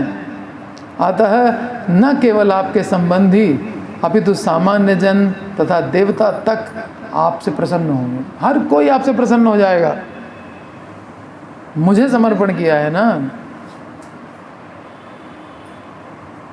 है ना प्रैक्टिकल एक्सपीरियंस। तो कृष्ण के हो जाओ तो सब प्यार करने लग जाते हैं। थोड़ा टाइम लगता है समझने में उन लोगों को, तो इस बीच में निराशा नहीं होनी चाहिए। कृष्ण जन जन के हृदय में परमात्मा रूप में स्थित हैं। अतः यदि कोई भगवान कृष्ण का शुद्ध भक्त बन जाता है तो वह सबों का प्रिय बन जाता है। कृष्ण का शुद्ध भक्त किसी के प्रति शत्रु भाव नहीं रखता। चींटी तक का तो ध्यान रखता है कि उसको पैर न लग जाए। कोई भी उदार पुरुष शुद्ध भक्त का शत्रु नहीं हो सकता। अगर शत्रु है तो वो उदार नहीं होगा। राक्षस लोग होते हैं, परेशान करते हैं, असुर लोग, तो वो उदारता नहीं है उनकी। कृष्ण ने आगे भी कहा, मेरे लिए दिव्य प्रेम, जैसे वो शरीर से कृष्ण के साथ रहना चाह रही हैं, तो अब कृष्ण देखिए क्या शिक्षा दे रहे हैं, बहुत इंपॉर्टेंट है। मेरे लिए दिव्य प्रेम शारीरिक संबंधों पर निर्भर नहीं करता। तुम शरीर से मेरे साथ रहोगे तो ही प्रेम कर रहे हो, ऐसा नहीं है। तो ही मैं तुमसे प्रेम करूंगा, ये भी नहीं है। मेरे लिए दिव्य प्रेम शारीरिक संबंधों पर निर्भर नहीं करता, अपितु जिस किसी का भी मन निरंतर मुझ में लीन रहता है वह मेरे सानिध्य के लिए शीघ्र ही मेरे पास आ जाता है। मन लगा रहना चाहिए, बस दूरी चाहे जितनी हो, उससे क्या फर्क पड़ता है। कृष्ण तो हृदय में ही बैठे हैं ना, वो तो सब देख रहे हैं। कृष्ण से तो कोई दूरी मेंटेन कर ही नहीं सकता ना। भगवान द्वारा उपदेश दिए जाने के बाद वे सब अपने पतियों के घर वापस चली गई। समझ में बात आ गई कि भगवान से दिव्य प्रेम शारीरिक संबंध पर निर्भर नहीं है, बस चिंतन कर रहे हैं, कृष्ण साथ हैं। भगवान द्वारा उपदेश दिए जाने के बाद वे सब अपने अपने पतियों के घर वापस चली गई। अपनी पत्नियों के घर आने से प्रसन्न ब्राह्मणों ने शास्त्रानुमोदित विधि के साथ बैठकर यज्ञ पूरे किए। कुछ नहीं बोले, कृष्ण कहा था कुछ बोलेगा नहीं, कोई मेमोरी डिलीट हो चुकी है, फाइल उड़ा दी पूरी कल वाली। वैदिक नियम के अनुसार सारे धार्मिक अनुष्ठान पति तथा पत्नी के द्वारा साथ साथ संपन्न किए जाने चाहिए।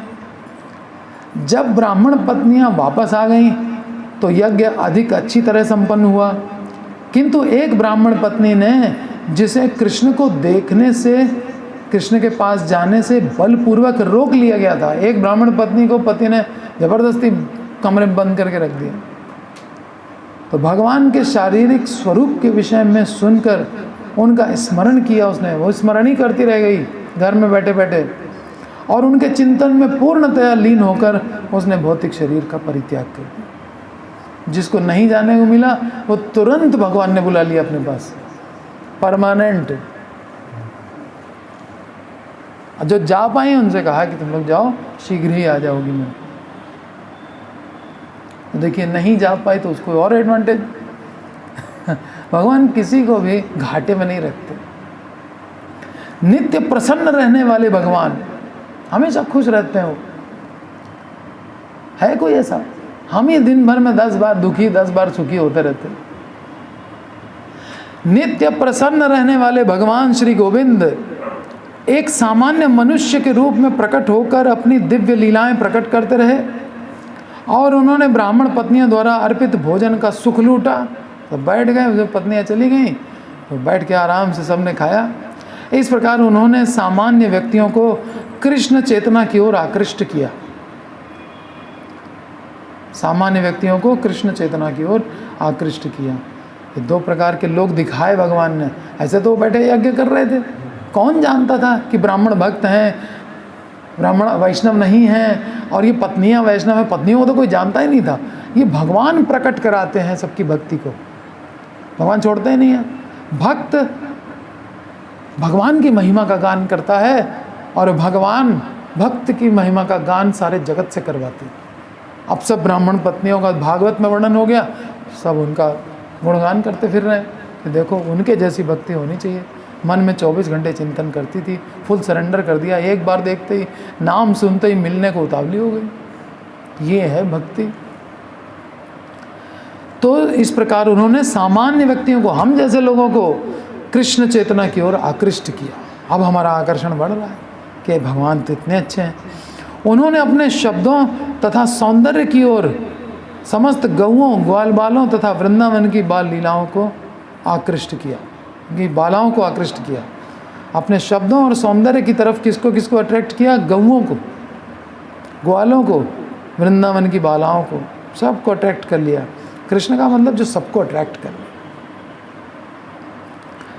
कृष्ण के पास से अपनी पत्नियों के वापस लौट आने पर यज्ञ में संलग्न ब्राह्मण भगवान को भोजन देने से इनकार करने के पाप कर्म हेतु पश्चाताप करने लगे।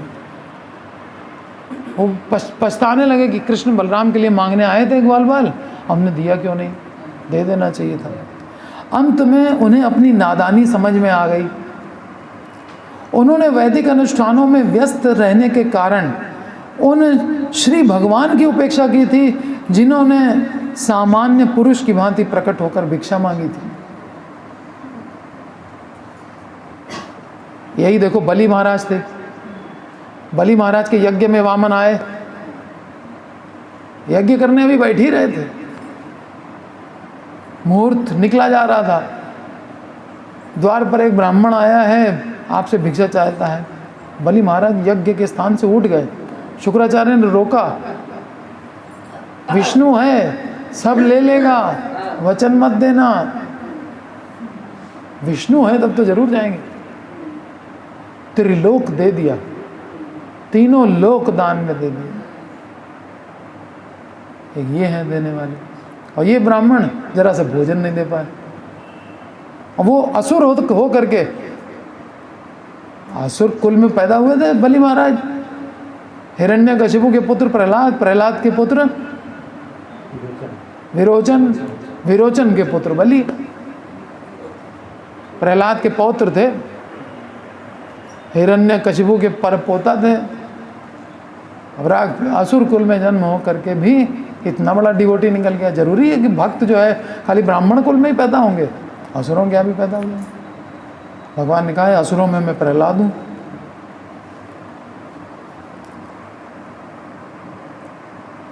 तो हमने उन भगवान की उपेक्षा की जो सामान्य बालक के रूप में आए थे हमारे पास भिक्षा मांगने। अपनी अपनी पत्नियों की श्रद्धा भक्ति देखकर वे अपने आप को कोसने लगे कि हमारी पत्नियां देखो कितनी आगे बढ़ गई। उन्हें पश्चाताप था कि यद्यपि उनकी पत्नियां शुद्ध भक्ति के पद को प्राप्त थीं,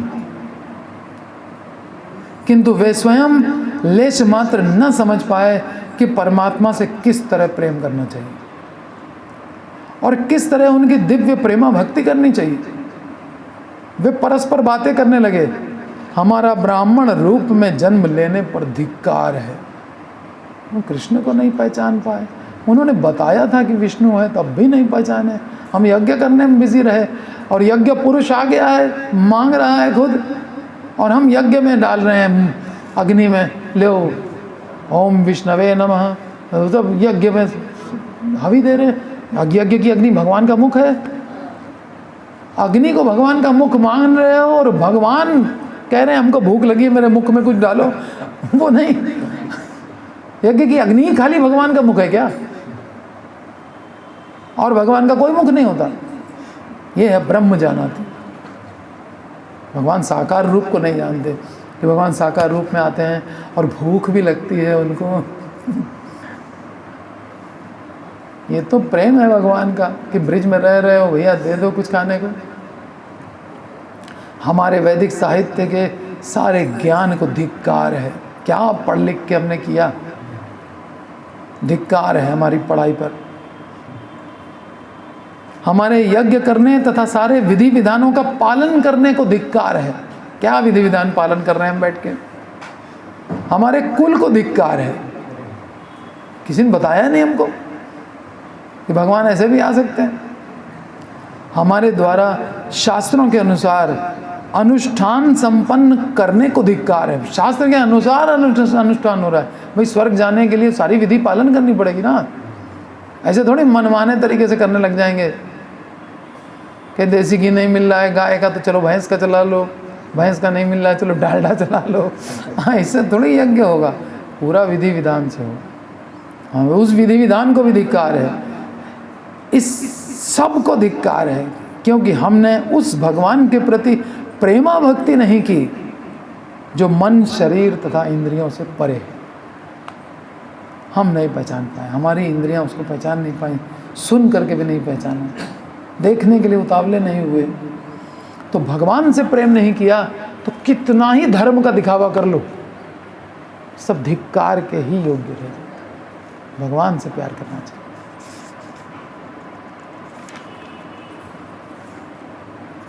वैदिक अनुष्ठानों में पटु विद्वान ब्राह्मणों का क्षोभ उचित था, क्योंकि कृष्ण भक्ति उत्पन्न किए बिना समस्त धार्मिक कृत्यों को करना समय और शक्ति का अपव्यय है। Time waste, energy waste.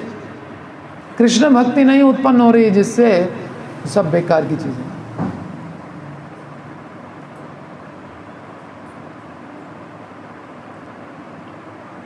वे परस्पर बातें करने लगे। कृष्ण की बहिरंगा शक्ति कितनी प्रबल है, इतनी प्रबल है कि वो बड़े से बड़े योगी को जीतने के लिए मोह उत्पन्न कर सकती है। यद्यपि हम ब्राह्मण मानव समाज के अन्य सभी वर्गों के शिक्षक माने जाते हैं, ब्राह्मण टीचर है सबका, क्षत्रिय वैश्य शूद्र सबका, किंतु इस बहिरंगा शक्ति द्वारा हम भी मोहित हो गए। जरा इन स्त्रियों को तो देखो, जिन्होंने भगवान श्री कृष्ण के प्रति अपना जीवन समर्पित कर दिया। उन्होंने अपने पारिवारिक संबंधों को त्याग दिया, जिसे त्याग पाना बहुत कठिन होता है। पारिवारिक संबंध, पारिवारिक जीवन अंधकूप के समान है, अंधे कुएं की तरह है। अंधे कुएं में कोई गिर गया, चिल्ला रहा है, जंगल में कोई अंधा कुआं है, अब कौन सुनेगा उसकी। ऐसे ही गृहस्थ में जो चला गया, अंधे कुएं में गिर गया, अब चिल्लाता रहे, कोई सुनने वाला नहीं। बाई चांस कोई साधु उधर से गुजरा तो उसने रस्सी लटका दी और निकाल लिया। तो पारिवारिक जीवन अंधकूप के सदृश है, जिससे भौतिक कष्ट बढ़ते ही जाते हैं। स्त्रियां सामान्यतः, देखिए स्त्रियों की क्वालिटी बता रहे हैं, स्त्री और पुरुष का कंपैरिजन हो रहा है, ध्यान से सुनिए माता जी, आपका टॉपिक आ रहा है। स्त्रियां सामान्यतः सरल हृदय की होती हैं, पुरुष दिमाग चलाते ज़्यादा है। स्त्रियां सामान्यतः सरल हृदय होने के कारण शीघ्र ही कृष्ण भक्ति ग्रहण कर लेती हैं। उनको कृष्ण भक्ति मिलने में आसानी होती है, मन सरल है,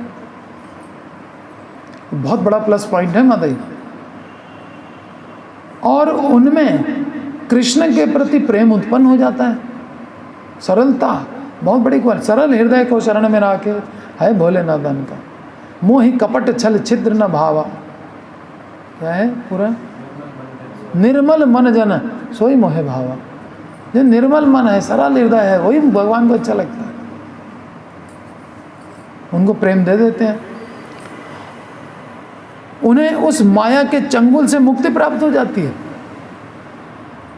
भगवान पूछ रहे हैं, कृष्ण स्वयं क्या सेवा करूं? तुमने तो सेवा कर ली बड़े प्यार से, और प्रतिदान क्या करूं ये तो बताओ। कुछ नहीं मांगा। जिससे तथाकथित बुद्धिमान और विद्वान पुरुष कठिनाई से छूट पाते हैं, जिस माया से, उससे स्त्रियां जल्दी छूट जाती हैं। क्यों? सरल हृदय। हृदय को सरल बना के रखना चाहिए। क्या सरलता है? सरल हृदय की पहचान क्या है?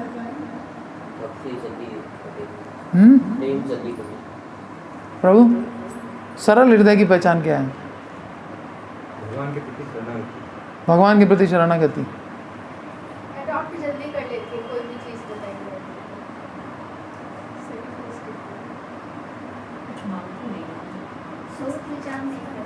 माता जी, सरल हृदय की पहचान क्या है? सरल हृदय क्या बताएं? किसी के साथ बात सुनकर भावुक हो जाना, प्रेम विवल होना। एटलीस्ट किसी की नहीं, गीता में भगवान जो कह रहे हैं उसको चुपचाप मान लेना। ये भगवान कह रहे हैं, ये सरल हृदय है। भगवान ने कहा है तो क्यों नहीं मानेंगे भाई, है ना? हाँ वही बात है। लेकिन अडॉप्ट, कंप्लीट बात है। कृष्ण जो कह रहे हैं, भागवत में जो लिखा है अडॉप्ट, इमीडिएट, ठीक है ना? स्त्रियां देखो कितनी सरलता से कृष्ण बलराम आए, चलो चलो चलो। तो ये है सरल हृदय, मान लेती हैं बात। इसका डिसएडवांटेज भी मिलता है। अब कैकेयी ने मंथरा की बात मान ली कि षड्यंत्र हो रहा है, राम का राज्याभिषेक हो रहा है, और भरत तो शत्रुघ्न को भेज दिया गया ननिहाल, और ये वो तुमको बताया नहीं है राजा ने, और पीछे सारी प्लानिंग हो रही है। कौशल्या को तुम समझती हो कि तुम्हारी बहन है, कौशल्या ऐसी कौशल्या वैसी, तो कान भर दिया पूरा। सरल थी तो मान लिया। वहाँ सरलता जो है किसकी मान ली? मंथरा की। किसने कहा था कि मंथरा की बात मानो तो सरलता है? भगवान जो कहें वो मानो, वो सरलता है, उसमें कभी भी लॉस नहीं होगा। लेकिन हम सबकी मानते फिरेंगे, इतनी सरलता भी ठीक नहीं। तो स्त्रियां सामान्यतः सरल हृदय होने के कारण शीघ्र ही कृष्ण भक्ति ग्रहण कर लेती हैं और उनमें कृष्ण के प्रति प्रेम उत्पन्न हो जाता है, तो उन्हें उस माया के चंगुल से मुक्ति प्राप्त हो जाती है, जिससे तथाकथित बुद्धिमान तथा विद्वान पुरुष भी कठिनाई से छूट पाते हैं। वैदिक आदेशानुसार स्त्रियों को न तो उपनयन संस्कार द्वारा दीक्षा ग्रहण करने, उनका जनेऊ नहीं होता, पुरुषों का होता है। डिसएडवांटेज भी बहुत हैं, लेकिन फिर भी मन की सरलता सबसे बड़ा प्लस पॉइंट है। जैसे भगवान की समस्त शक्तियों में कृपा शक्ति सबसे पावरफुल, वैसे ही गुणों में सरलता सबसे पावरफुल है। कृष्ण भक्ति तुरंत मिल रही है, माया के बंधन से मुक्ति मिल रही है इस सरलता के कारण। तो स्त्रियों को न तो उपनयन संस्कार द्वारा दीक्षा ग्रहण करने, न गुरु के आश्रम में ब्रह्मचारिणी के रूप में रहने की अनुमति है कि वो जाकर के गुरु के आश्रम में रहे। या आजकल सब गड़बड़ सड़बड़ हो रहा है, इसीलिए तो बहुत सारी घटनाएं सुनने को मिल रही हैं। अनुमति नहीं है शास्त्र से, न ही उन्हें शिष्या बनने दिया जाता है। कोई जरूरत नहीं दीक्षा लेने की, मन से भगवान का स्मरण करना है, वही असली चीज है, करो स्मरण। न ही उन्हें शिष्या बनने दिया जाता है, बेचारी कंट्रोल में रहती हैं, कहाँ जाएं।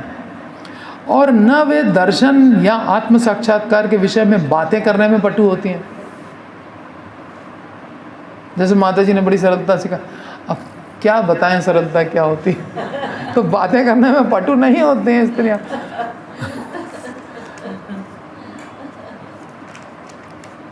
प्रकृति से वे अत्यंत शुद्ध नहीं होती।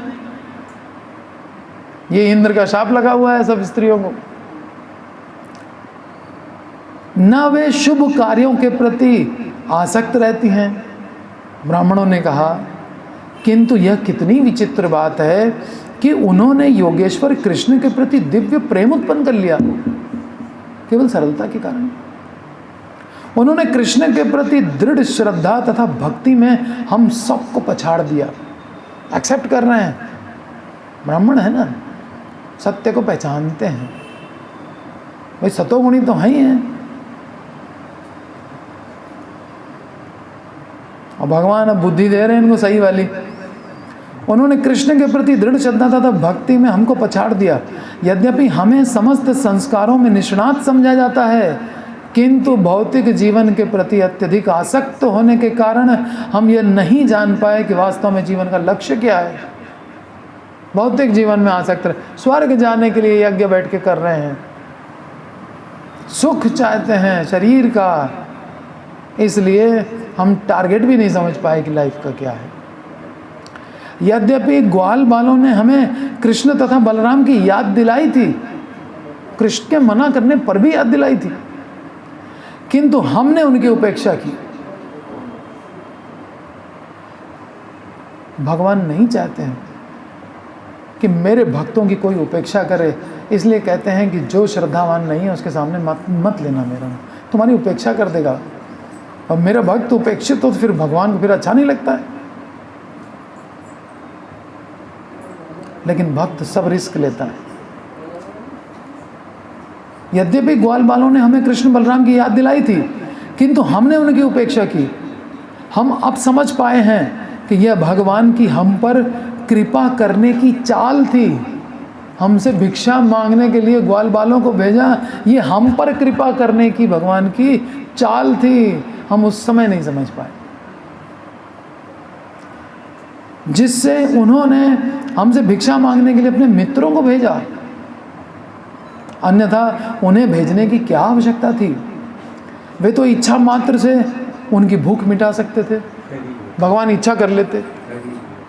जैसे दुर्वासा मुनि पहुंच गए 10,000 शिष्यों के साथ, पांडव तो वनवास में थे, कहाँ से अरेंज करें। बोले आज भिक्षा द्रौपदी तुम्हारे यहाँ लेंगे, अभी नहा के आ रहे हैं। 10,000 लोग, इतने में कृष्ण आ गए। द्रौपदी बड़ी भूख लगी, कुछ खिलाओ।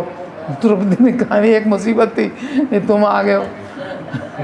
कहने लगे तुम्हारा अक्षय पात्र कहाँ है, वो तो लेके आओ। उसमें थोड़ा सा शाक लगा हुआ था, उसको भगवान ने लिया और डकार मारी, उधर सब ऋषि मुनियों में पेट भर। तो ऐसे तो ये ग्वाल बालों का भी पेट भर देते। ये भिक्षा क्यों मंगवा रहे हैं उनसे? हम पर कृपा करने के लिए। हम समझ नहीं पाए, यज्ञ कर रहे हैं, ओम स्वाहा स्वाहा, मुंह काला कर रहे हैं अपना आग के समीप बैठ करके। और क्या, धुएं से सब आंखें जल रही हैं, ये है वो, सब कुछ कर रहे हैं। और हरे कृष्ण महामंत्र में ना आग जल रही, आनंद ही आनंद, लेकिन वो नहीं करेंगे। जब तक धुएं ना निकले, आंखों से पानी ना निकले, तब तक आदमी को लगता है कुछ हुआ ही नहीं आध्यात्मिक। आंखों से पानी तो यहाँ भी निकल सकता है, वो दूसरी तरीके से निकलेगा, ठंडा वाला। यदि कोई कृष्ण की आत्मनिर्भरता को इसलिए अस्वीकार करता है, कृष्ण सेल्फ डिपेंड है, उनको किसी की जरूरत नहीं है, ना भिक्षा मांगने की ना कुछ, और वो इसलिए अस्वीकार करे कि कृष्ण नहीं इंडिपेंडेंट कैसे हैं, कि वे जीवन यापन के लिए गौएं चराते थे। ये जीवन यापन के लिए गौएं चरा रहे हैं, ऐसा कोई अगर मानने लगे, अथवा कोई इस पर संदेह करे कि वे सचमुच भूखे थे, इसलिए उन्हें भोजन की आवश्यकता के न होने पर संदेह व्यक्त करे, तो उसे यह जान लेना चाहिए कि लक्ष्मी जी उनकी सेवा में निरंतर लगी रहती हैं। जीवन यापन के लिए गाय चराएंगे, लक्ष्मी सहस्त्र शत संभ्रम सेव्यमानम, हजारों लाखों लक्ष्मियां वृंदावन में सब प्रेम से सेवा करने के लिए तत्पर रहती हैं। चिंतामणि की भूमि है, जिधर खोदो वहां रत्न, पैर दे के चलती हैं गोपियां उसके ऊपर, रत्नों के ऊपर, और वो जो है अपने जीवन यापन के लिए गैया चराता है। ऐसा कोई सोच ले तो उसकी बुद्धि को जो है क्या कहेंगे आप। इस तरह लक्ष्मी जी अपनी चंचलता की बुरी बान छोड़ देती हैं, हर समय चरणों की सेवा में लगी हैं। इसका मतलब कि चंचलता छोड़ दी है कृष्ण के आगे, बाकी सब जगह चंचल है। लक्ष्मी हमारे पास आती हैं तो कल आपके पास चली जाएंगी, परसों उसके पास चली जाएंगी, सैलरी मिलती है और दुकानदारों के पास जा के सामान खरीदा, उनके पास पहुंच गई, फिर वो कहीं माल लेने गए पांडेगंज, वहाँ से चली गई फिर वो कहीं जा कर के दे आए खेतों में किसानों को, वहाँ चली गई, किसान अपने खाने पीने का सामान लिया, वहाँ चली गई, कहीं टिक नहीं रही है। लेकिन कृष्ण के चरण कमलों की सेवा में निरंतर लगी है, वहाँ अपनी चंचलता छोड़ दी है। एक ही जगह है जहाँ लक्ष्मी ने चंचलता छोड़ रखी है, और आप बता रहे हो कि गौएं चराते हैं अपने रोजी रोटी चलाने के लिए। ब्रह्म संहिता में कहा गया है कि कृष्ण के धाम में न केवल लक्ष्मी जी अपितु कई सहस्त्र देवियां उनकी सेवा करती हैं। अतः यह सोचना कोरा भ्रम होगा कि कृष्ण ने ब्राह्मणों से भोजन की भिक्षा मांगी। यह तो वस्तुतः उनकी लीला थी कि वे ब्राह्मण उनकी शुद्ध भक्ति को किस प्रकार स्वीकार करें। मांगा था केवल दे दिए होते भोजन, शुद्ध भक्त हो जाते, आ जाते लेकर के, जैसे पत्नी तुम्हारी आ गई, नहीं आए। हम ज्ञानी हैं, हम ये हैं, वो वैश्य है, यही सब ज़्यादा पढ़ा लिखा व्यक्ति ब्राह्मण क्षत्रिय वैश्य शूद्र में पड़ा हुआ है, ये नहीं देख रहा है कि वो भक्ति में कितना एडवांस है। यह तो वस्तुतः उनकी लीला थी, और वे ब्राह्मण उनकी शुद्ध भक्ति को किस तरह स्वीकार करें।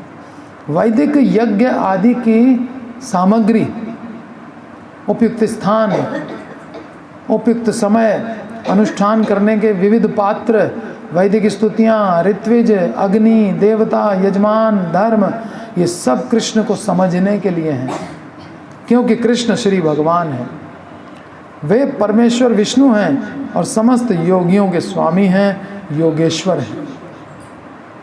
भगवान ने कहा, चूंकि वे यदुकुल में बालक रूप में प्रकट हुए हैं, ब्राह्मणों ने कहा, चूंकि वे यदुकुल में बालक के रूप में प्रकट हुए हैं, अतः हम अज्ञानतावश यह नहीं समझ पाए कि वे भगवान हैं।